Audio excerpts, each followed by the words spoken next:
Welcome to RBJC.com. This segment deals with what is called an emergency action plan. When you're involved in an athletic program, be it small league football, little league baseball, junior high football, high school, college, whatever, you should have some type of plan in place in the event of an emergency.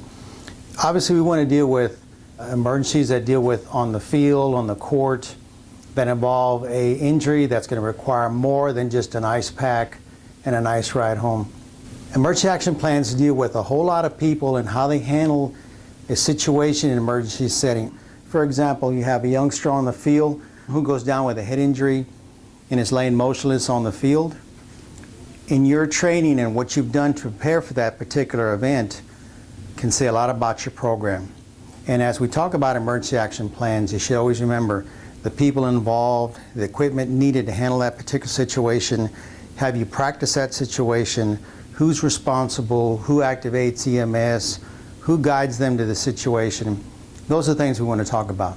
So let's take it in segments. Number one, emergency action plan should be an actual document that you have, that you've talked over, you've discussed, you've given out to the folks in your organization, perhaps the people that are on the sidelines, the people in the press box, the people at the gate, security officers, parents, so that way in the event of an emergency that requires more than just perhaps assisting the athlete to the sideline or to the sidelines on the court, that you actually have a plan that you can follow.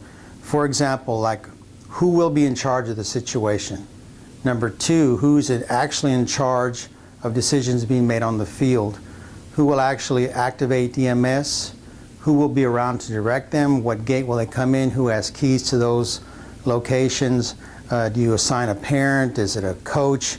Is it a volunteer? Is it someone within the organization themselves? Number two, do you have documentation to record the event in the event that you provide some type of insurance for that youngster?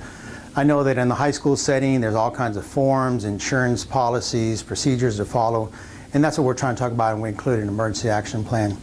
Number three, what is the immediate treatment for that situation? You know, what is done in the event that EMS is called? What's done in the meantime? Who's in charge of my situation? You always have someone in charge. You don't want someone running around upsetting parents, upsetting the injured athlete because they're trying to go here, trying to go there, stepping over the youngster on the field. You want it to look like you know what you've done. That's why when you focus on your emergency action plan, it is a guideline and a step of what you're doing. The next one, what to do is when EMS arrives on the scene, if the parent's there, do they transport with the child? Is there someone that's available to go with that child to the emergency room? Who makes contact with the parents in the event that they're not there?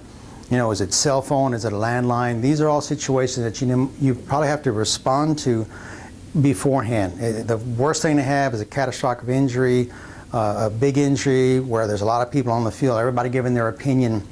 That's why when you base your emergency action plan, you want to make sure it's very detailed as you can. You want to pretty much plan on every eventuality. You know, weather-related emergencies, be it hot or cold, what type of emergency that is happening at that particular time. Once EMS has been activated, they've come, they've done their thing.